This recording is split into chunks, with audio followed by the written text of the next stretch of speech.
Husband wife की जब भी आपस में किसी बात पे अनबन होती है, लड़ाई झगड़ा होता है, या फिर क्या होता है कि जो वाइफ होती है वो अपने पति से व ससुराल वालों से अपनी बात मनवाने के लिए या फिर अपने अनुसार उन लोगों को चलाने के लिए अक्सर धमकी दिया करती हैं कि आपने ऐसा नहीं किया या फिर आपने अगर मेरी बात नहीं मानी तो हम आपको झूठे केस में फंसा देंगे और फिर आप मारे मारे फिरते रहेंगे। तो अगर वाइफ झूठा दहेज का केस आपके ऊपर कर देती है या फिर किसी भी तरह से आपको झूठे केस में फंसा देती है तो जो पति हैं वो क्या कर सकते हैं, आज हम इसी विषय में आपसे विस्तारपूर्वक चर्चा करने वाले हैं। तो आपको क्या करना है कि वीडियो को पूरा लास्ट तक देखना है, बिल्कुल भी स्किप नहीं करना है, तभी आपको पॉइंट टू पॉइंट जानकारी प्राप्त हो सकती है। और अगर आपके साथ भी ऐसा कुछ हुआ है, आपकी वाइफ ने आपके ऊपर झूठा केस किया है या फिर आपको किसी तरह से धमकी देती है तो आप क्या कर सकते हैं, ये आपको जरूर मालूम होना चाहिए, जिससे कि अगर आपके साथ ऐसा कुछ हो तो आप उसका उपाय निकाल सकें। साथ में आपको करना क्या है कि अगर आप नए हैं, वीडियो को पहली बार देख रहे हैं तो प्लीज़ ये आपका ही चैनल है, आप इसे सब्सक्राइब जरूर कर दें, जिससे कि हम जो भी नई अपडेट डालें उसकी जानकारी आप तक पहुंच सके और आप अपडेट होते रहें। नमस्कार दोस्तों, मैं एडवोकेट दिव्या, आपका मेरे इस यूट्यूब चैनल में स्वागत है। तो अब हम बात करने वाले हैं कि क्या होता है कि जो धाराएं बनाई गई थी महिलाओं के सुरक्षा के लिए, महिलाओं को प्रताड़ित जो समाज क्या करती थी उनके संरक्षण के लिए जो कानून बनाए गए थे, वही कानून जो है उन्हें लेकर के महिलाएं अब इसका दुरुपयोग भी बहुत ज़्यादा कर रही हैं। क्या होता है कि जो महिलाएं प्रताड़ित होती हैं वो केस करती हैं, उन्हें करना भी चाहिए और उनके लिए कानून बनाए भी गए थे कि महिलाओं को किसी तरह से कोई प्रताड़ित ना कर सके। क्योंकि पहले क्या हुआ करता था, ज़्यादातर महिलाओं के साथ प्रताड़ना होती थी। जब भी शादी होकर के महिलाएं अपने ससुराल जाती थी तो पति व ससुराल वालों की तरफ से बहुत ही ज़्यादा प्रताड़ित किया जाता था। तो फिर जो महिलाएं हैं उनके इन हितों को संरक्षित रखने के लिए ये कानून बनाए गए थे। लेकिन आजकल क्या है कि 100 में से 70-80% महिलाएं झूठा केस कर रही हैं अपनी बात मनवाने के लिए या फिर अपने पति व ससुराल वालों से पैसे ऐंठने के लिए या फिर सिर्फ परेशान करने के लिए पत्नियां अपने पति व पति घर वालों को धमकी देती हैं और झूठा केस करती हैं। तो आज हम इसी विषय में बताने वाले हैं। तो आप अगर अभी तक आपने चैनल को सब्सक्राइब नहीं किया है तो प्लीज़ चैनल को सब्सक्राइब जरूर कर दें। तो अब हम बताने वाले हैं, मान लीजिए कि वाइफ है, अगर अपने हस्बैंड से या अपने ससुराल वालों से कोई बात कहती है, बात मनवाना चाहती है और ससुराल वाले या पति उनकी वो स्थिति नहीं है कि जो वो चाहती है वो पूरा कर सके, तो पत्नी अगर झूठा केस करती है दहेज का, यानी कि जो 498A जो IPC में धारा दी गई है उसको महिलाओं के प्रोटेक्शन के लिए बनाई गई थी। तो अगर इस तरह से इस धारा के अंतर्गत अगर महिला केस करती है कि मेरे पति व ससुराल वालों की तरफ से मुझसे दहेज की डिमांड की जा रही थी, मेरे घर वालों से की जा रही थी और मेरे घर वालों की इतनी आर्थिक स्थिति अच्छी नहीं है कि वो मेरे पति व ससुराल वालों की डिमांड को पूरा कर सके, तो जब मेरे घर वाले उनकी डिमांड पूरा नहीं कर पाए तो मेरे पति व मेरे ससुराल वालों ने मुझे बहुत ज़्यादा मेंटली व फिजिकली प्रताड़ित किया। यानी कि मेंटली मतलब ताने देना आए दिन, और फिजिकली मतलब कि पत्नी को मारना पीटना, यानी शारीरिक रूप से परेशान करना। तो मान लीजिए कि इस तरह से अगर वाइफ ने कहा है कि मेरे पति व ससुराल वाले मुझे बहुत ज़्यादा परेशान करते थे, वो भी शारीरिक बहुत ज़्यादा चोटें पहुंचाई हैं दहेज न देने की वजह से, या फिर मेरे घर वालों जो पैसे की डिमांड की गई थी वो पूरा नहीं कर पाए, इसलिए उन्होंने मुझे बहुत ज़्यादा मारा। तो उसके लिए आपको क्या करना है कि आपको अगर कोर्ट में उन्होंने केस कर दिया है तो आपको कोर्ट में ये बोलना है कि अगर हमने मारा है, चोट पहुँचाई है, तो मेरी पत्नी से कहा जाए कि वो मेडिकल ले करके आए या फिर मेरी पत्नी का मेडिकल कराया जाए। अगर मेडिकल कराती है और मेडिकल में अगर किसी तरह से चोट नहीं निकलती है तो पति क्या कर सकता है, जो IPC की जो धारा है 211 उसके तहत पत्नी को सजा दिला सकता है। ये जो ऑफेंस होता है ये गैर जमानती ऑफेंस होता है, यानी गैर जमानती अपराध होता है। तो ऐसे में पति जब मेडिकल कराएगा उसमें कुछ नहीं निकलता है तो वो पत्नी को IPC धारा 211 के तहत सजा दिला सकता है। मान लीजिए कि पत्नी ने अपने पति को व ससुराल वालों को परेशान करने के लिए जानबूझ के पहले धमकी देती है कि अगर आपने ऐसा नहीं किया तो हम इस केस में आपको फंसा देंगे, 498 एक केस में फंसा देंगे। और पति व ससुराल वालों ने किसी तरह से पत्नी को या जो महिला है उसको कोई भी चोट नहीं पहुंचाई है, लेकिन वो जानबूझ के खुद को अपने हाथों से ही, अपने आप से ही चोट पहुंचाती है, फिर इसके बाद मेडिकल कराती है। तो आपको क्या करना है कि अगर जब कोई महिला कोई बात अगर होती है, इस तरह की धमकी देती है, तो वो कभी भी अचानक से इस तरह का कोई भी कार्य नहीं करेगी। अगर वो इस तरह का कार्य करती है, खुद को जानबूझ के अपने आप को चोट पहुंचाती है, तो आपको क्या करना होगा। मेरे पास ऐसी क्वेरी आई थी कि मैम मान लीजिए कि पत्नी खुद से चोट पहुंचाती है और इसके बाद मेडिकल करा लेती है और प्रूव करती है कि मुझे चोटें आई हैं, तो हम क्या करेंगे आप बताइए। तो हम आप वही बताने वाले हैं कि मान लीजिए कि पत्नी ने खुद से चोट पहुंचाई है, तो वो अचानक से चोट नहीं पहुंचाएगी। उससे पहले उसने या तो धमकी दी होगी या खुद को चोट पहुंचाने से पहले उसने कुछ ना कुछ ऐसा कहा होगा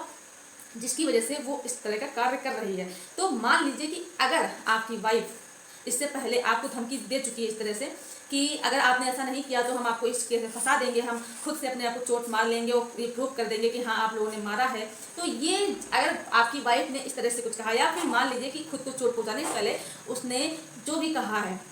उससे तुरंत पहले, तो आपको उसकी वीडियो रिकॉर्डिंग या फिर ऑडियो रिकॉर्डिंग रखनी है। भले ही आपकी वाइफ बाद में खुद को चोट ना पहुंचाए, लेकिन आप अगर ये रिकॉर्डिंग रखते हैं, आप रिकॉर्डिंग कर लेते हैं इस चीज़ की अपनी पत्नी की, तो बाई चांस आगे चल के अगर आपकी वाइफ केस करती है आपके ऊपर 498A का, तो आप कोर्ट में एज अ एविडेंस ये प्रूव कर सकते हैं कि ये जो चोटें हैं ये पत्नी ने खुद के द्वारा पहुंचाई है, हमने या मेरे घर वालों ने किसी भी तरह से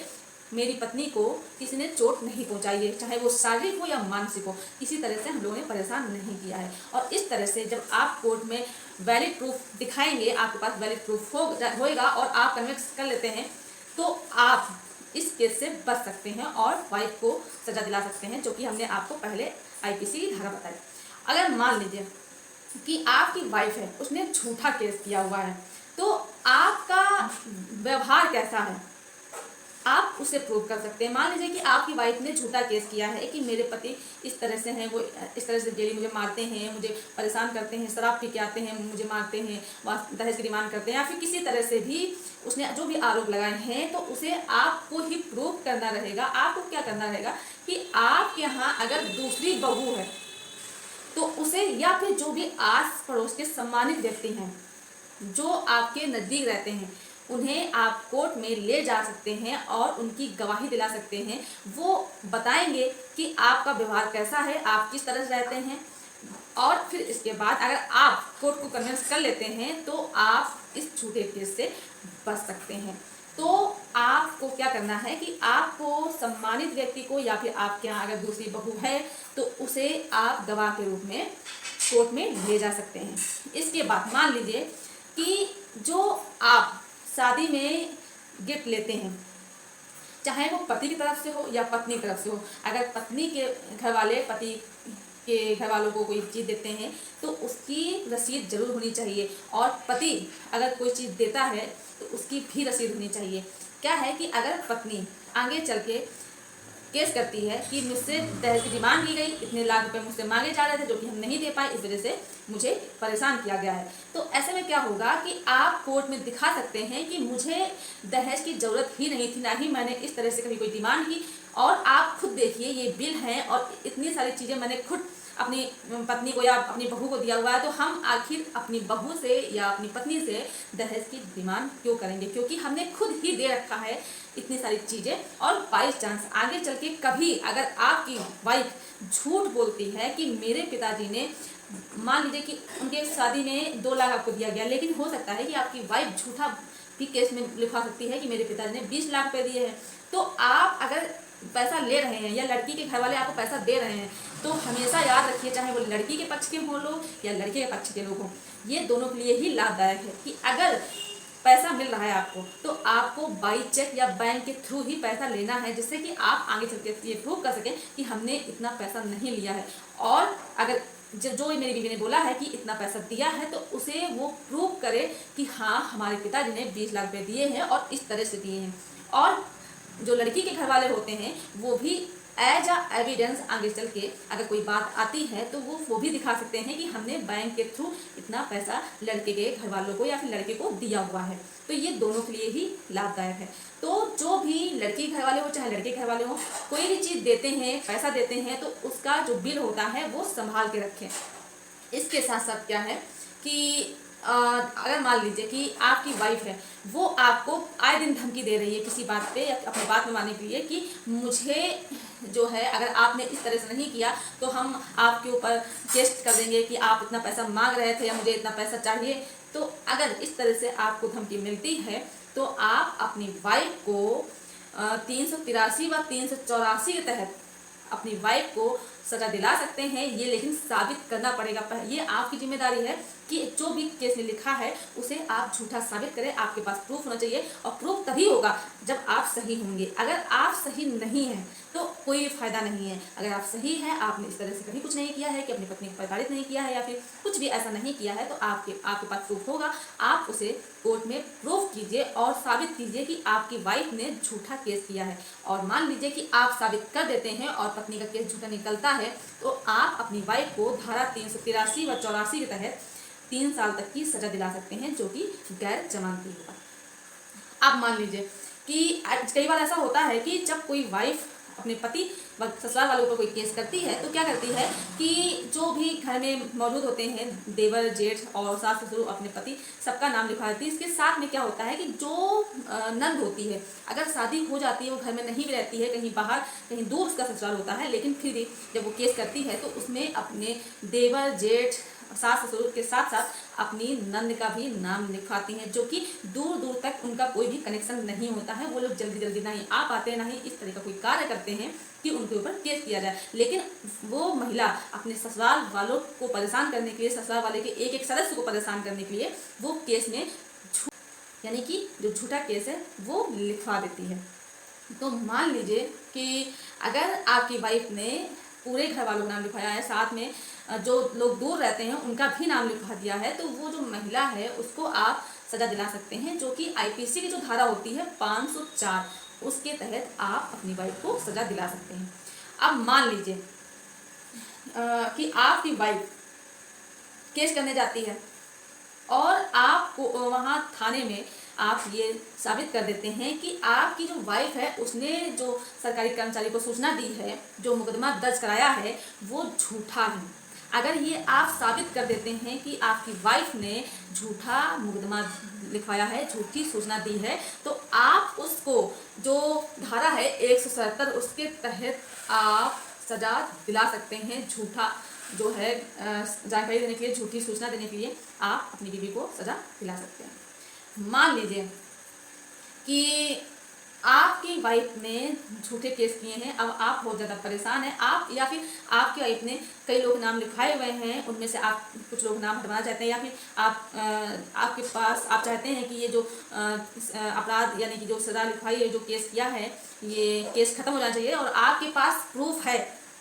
ये साबित करने के लिए कि आपकी वाइफ ने जो केस करवाया है, जो आपके ऊपर केस किया है, वो झूठा है। आप अगर प्रूफ कर देते हैं कोर्ट में, तो आप जो है सीआरपीसी की धारा होती है 482, उसके तहत आप डायरेक्ट हाई कोर्ट में जा सकते हैं और हाई कोर्ट में जाने के बाद आप वहाँ पर वैलिड प्रूफ दीजिए। आप वहाँ पर जब आप पर जो साक्ष्य होंगे वो सही होंगे, सटीक होंगे और आप कोर्ट को कन्विंस कर लेते हैं, तो आपका जो केस है वो क्वैश हो सकता है, यानी समाप्त हो सकता है। या फिर आप किसी का अगर नाम हटवाना चाहते हैं और आप ये साबित कर देते हैं कि उन लोगों का उसमें दूर दूर तक कोई भी कनेक्शन नहीं है और कन्विंस कर लेते हैं, प्रूफ जो एविडेंस है वो अच्छे से प्रूव कर देते हैं, तो आप जिन लोगों के नाम हटवाना चाहते हैं उनके नाम भी हट सकते हैं। और आप अगर ये पूरी तरह साबित कर सकते हैं कि आपकी वाइफ ने झूठा केस किया है, तो आपका केस भी क्वैश कर दिया जाएगा। तो ये जानकारी आपको जरूर होनी चाहिए। जो भी पति इस तरह से परेशान हैं उनको क्या करना है, सबसे पहले कि उनको जो साक्ष्य हैं, जो एविडेंस है, वो इकट्ठा करना है। या मान लीजिए कि वाइफ अगर धमकी ही देती है, उसने अभी तक केस नहीं किया है, तभी जो हस्बैंड हैं, जो पति हैं, उनको जो धमकी वाइफ देती है उसका रिकॉर्डिंग जरूर करके रखना चाहिए, क्योंकि आगे का नहीं पता कि शायद अभी तो वाइफ धमकी दे रही है, हो सकता है कि आगे चल के वो कोई केस भी कर दे। तो अगर आपके साथ बाई चांस ऐसा हो जाता है तो आपके पास प्रूफ रहेगा, एविडेंस रहेगा, साक्ष्य रहेगा। आप कोर्ट में जाकर के समय आने पर उन साक्ष्य को कोर्ट में दिखा सकते हैं, कोर्ट में बता सकते हैं कि आपकी वाइफ ने झूठा केस किया हुआ है, ये साबित कर सकते हैं। तो क्या होगा कि आपका केस क्वेश्चन में चला जाएगा और आप बच जाएंगे। ये जानकारी आपके लिए जरूर लाभदायक रहेगी। हाँ, इससे पहले हम जरूर ये कहेंगे उन पत्नियों से कि अगर कोई बात हो जाती है आपस में हस्बैंड वाइफ के बीच में, तो केस करने से पहले आपस में बैठ के समझौता करें। अपने जो रिश्ते में जो भी